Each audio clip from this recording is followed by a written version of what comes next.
భారతదేశపు జనమానసాన్ని, ఇక్కడి సంస్కృతిని అటాక్ చేసేటటువంటి 5 ఎంలు ఉన్నాయి.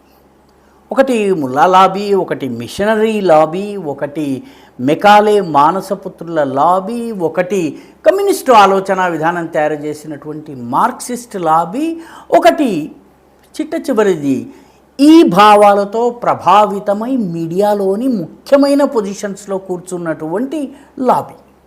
వాళ్ళు ఎజెండాని సెట్ చేస్తారు, ఏది వార్త కాదో దేనికి ప్రాధాన్యం ఇవ్వాలో డిసైడ్ చేస్తారు. మోదీ ప్రభుత్వము ఈ 5 ఎంల పైన గత 12 సంవత్సరాలుగా పోరాటం చేస్తోంది. ఒక్కొక్క రంగంలో విజయం సాధిస్తూ వచ్చింది. వక్ఫ్, ట్రిపుల్ తలాక్, యూనిఫామ్ సివిల్ కోడ్ ఇలాంటి విషయాల్లో ఘన విజయాలు సాధించిన తరువాత, ఆర్టికల్ 370ని తొలగించిన తరువాత, అత్యధిక మెజారిటీ ఉన్నటువంటి బెంగాల్, అస్సాములలోనే మతపరమైనటువంటి ఓట్ల లాబీని ఓడించిన తరువాత ఇప్పుడు మిషనరీ లాబీ మీద పడింది. దాని గురించే ఇవాళ రాకాలోకంలో చర్చిద్దాం. రాకాలోకంకి స్వాగతం. జై హింద్ మిత్రులారా, ఇది క్రైస్తవులకు వ్యతిరేకం కాదు, మిషనరీ మాయాజాలానికి మాత్రమే వ్యతిరేకం. మనందరం కూడాను వక్ఫ్ చేతిలో ఎంత భూమి ఉంది, 8.5 లక్షల ఎకరాల భూమి వక్ఫ్ చేతుల్లో ఉంది ఈ దేశంలో. దాన్ని ప్రజోపయోగం కోసం రావాలి. ప్రభుత్వ భూములు కూడా వక్ఫ్ చేతుల్లో ఉన్నాయి. ప్రైవేటు ఆస్తులు కూడా, హిందువులకు చెందిన ఆస్తులు కూడా వక్ఫ్ భూముల్లో ఉన్నాయి. వాటిని విడుదల చేయాలని చెప్పి ఉద్యమం చేశారు. వక్ఫ్ చట్టంలో మార్పులు తీసుకొచ్చారు. వక్ఫ్ బోర్డులో హిందువుల్ని తీసుకొచ్చారు, మహిళల్ని తీసుకొచ్చారు, చాలా మార్పులు చేశారు. కానీ చాలామందికి తెలియని విషయం ఏంటంటే, మిషనరీల చేతిలో ఈ దేశంలో ఎంత ల్యాండ్ ఉంది. మిషనరీల చేతిలో ఈ దేశంలో 20 లక్షల ఎకరాల భూమి ఉంది. 20 లక్షల ఎకరాల భూమి ఉంది. ఈ 20 లక్షల ఎకరాలను వాళ్ళు ఇష్టారాజ్యంగా వాడుకుంటున్నారు.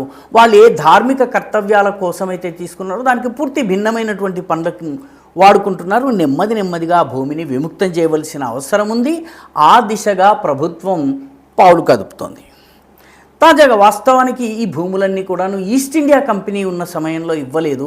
కానీ ఈస్ట్ ఇండియా కంపెనీ మీద మిషనరీలు ఒత్తిడి తీసుకొచ్చి ఈస్ట్ ఇండియా కంపెనీ వెళ్ళిపోయి పూర్తి బ్రిటిష్ పాలన 1857 తరువాత విక్టోరియా పాలన, క్వీన్ విక్టోరియా పాలనలోకి భారత్ వచ్చిన తరువాత 1914లో ఒక కొత్త చార్టర్ చట్టాన్ని చేశారు. ఆ చట్టం ప్రకారము మిషనరీలకి భూమిని ఇవ్వడం జరిగింది.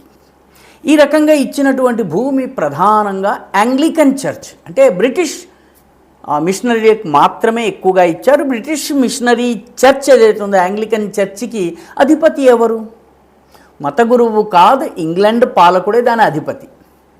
ఆ తరువాత కాలంలో 1927లో దీనికి ఒక చర్చ్ యాక్ట్ అనే చట్టాన్ని తీసుకొచ్చి ఈ చర్చ్ యాక్ట్ చట్టంలో కొద్దిగా మార్పు చేసి ఇండియన్ చర్చ్ ట్రస్ట్ అనేటటువంటి ఒక ట్రస్ట్ని ఏర్పాటు చేశారు. అప్పటి నుంచి ట్రస్ట్ పేరు మీద భూమిని ఇవ్వడం, ఈ ట్రస్ట్ మొత్తము క్రైస్తవ భూముల యాజమాన్యాన్ని చేస్తూ ఉండేది. తర్వాత 1960లో అంటే దేశానికి స్వాతంత్రం వచ్చి 13 సంవత్సరాలు అయ్యేంత వరకు ఈ ప్రభుత్వానికి అసలు చీమ కూడా కుట్టలేదు. ఆ తరువాత నెహ్రూ గారు ఆయన పరిపాలనలో ఈ చట్టాన్ని పూర్తిగా రద్దు చేశారు.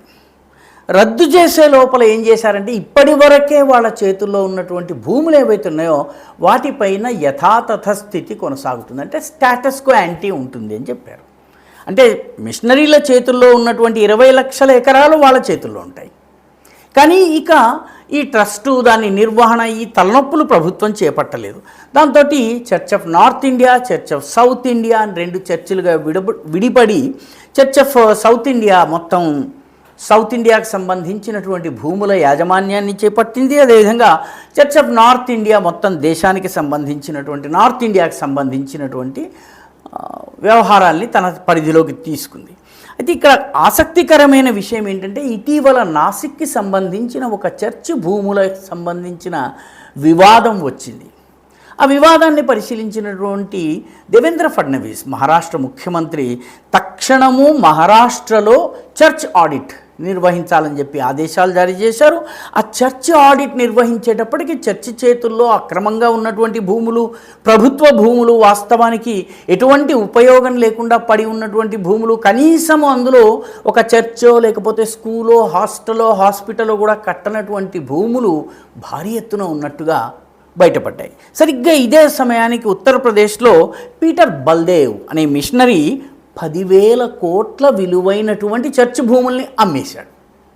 10,000 కోట్లు అమ్మేసిన తర్వాత పాపం క్రైస్తవులే దానిపైన వ్యతిరేకంగా పోరాటం చేసేటప్పటికీ చిట్టచివరికి ఆ 10,000 కోట్లు వసూలు చేశారు, ఆ భూముల్ని రాబట్టుకున్నారు. అది వేరే విషయం. ఆ తర్వాత ఉత్తరప్రదేశ్లో కూడా చర్చ్ ఆడిట్ జరిగింది. దీంతో ఇప్పుడు దేశవ్యాప్తంగా చర్చ్ ఆడిట్ చేయాలన్నటువంటి ఒక నిర్ణయం తీసుకున్నారు. ఈ చర్చ్ ఆడిట్ గనక జరిగినట్టయితే కనీసము 15 లక్షల ఎకరాలు ప్రభుత్వం ఖాతాలోకి వస్తాయి. ఎందుకంటే వాటి మీద గ్రౌండ్స్ ఉన్నాయి తప్పితే, ఖాళీ భూములు ఉన్నాయి తప్పితే, చర్చ్ కానీ, స్కూల్ కానీ, హాస్టల్ కానీ, హాస్పిటల్ కానీ, మిషనరీ సంస్థ కానీ ఏమీ లేవు, ఖాళీ భూములు ఉన్నాయి. కాబట్టి ఈ 15 లక్షలు తీసేసుకుంటారు. మిగిలిన భూములు ఏవైతే ప్రభుత్వ భూముల్ని లీజుకి ఇచ్చారో, లీజు పూర్తయిపోయి దశాబ్దాలు, శతాబ్దాలు గడిచిపోయినాయి, అసలు ఆ చట్టాలే వెళ్ళిపోయినాయి. ఆ భూములను వాడుకుంటున్నందుకు వాళ్ళు ప్రభుత్వానికి అద్దె, అది ₹1 కావచ్చు, ₹1,00,000 కావచ్చును, అద్దె వాళ్ళు చెల్లించాల్సి ఉంటుంది. వాళ్ళకి యాజమాన్యం ఉండదు.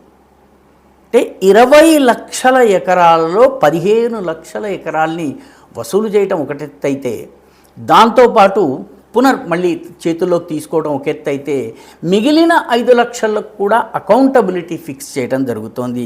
ఇది చాలా గణనీయమైనటువంటి విజయం కాబోతోంది. నిజానికి ఇది గనక జరిగినట్టయితే పేదలకు పంచేందుకు కానీ, ప్రభుత్వ వ్యవస్థలను నిర్మించేందుకు కానీ, మౌలిక వసతుల కల్పన విషయంలో కానీ, అనేక చోట్ల రోడ్ల వెడల్పు కానీ, ఈ పనులన్నీ చేయడానికి కావలసినటువంటి భూమి ప్రభుత్వానికి లభిస్తుంది. దాని ద్వారా ఈ దేశంలో అభివృద్ధి కార్యక్రమాలని చేపట్టడానికి వీలవుతుంది.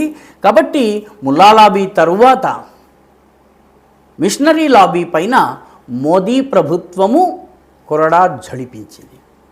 ఈ వీడియో మీకు నచ్చినట్టయితే లైక్ చేయండి, షేర్ చేయండి, ఈ ఛానల్కి సబ్స్క్రైబ్ చేయండి. మీ అభిప్రాయాన్ని కమెంట్ల రూపంలో తప్పనిసరిగా పంపించండి.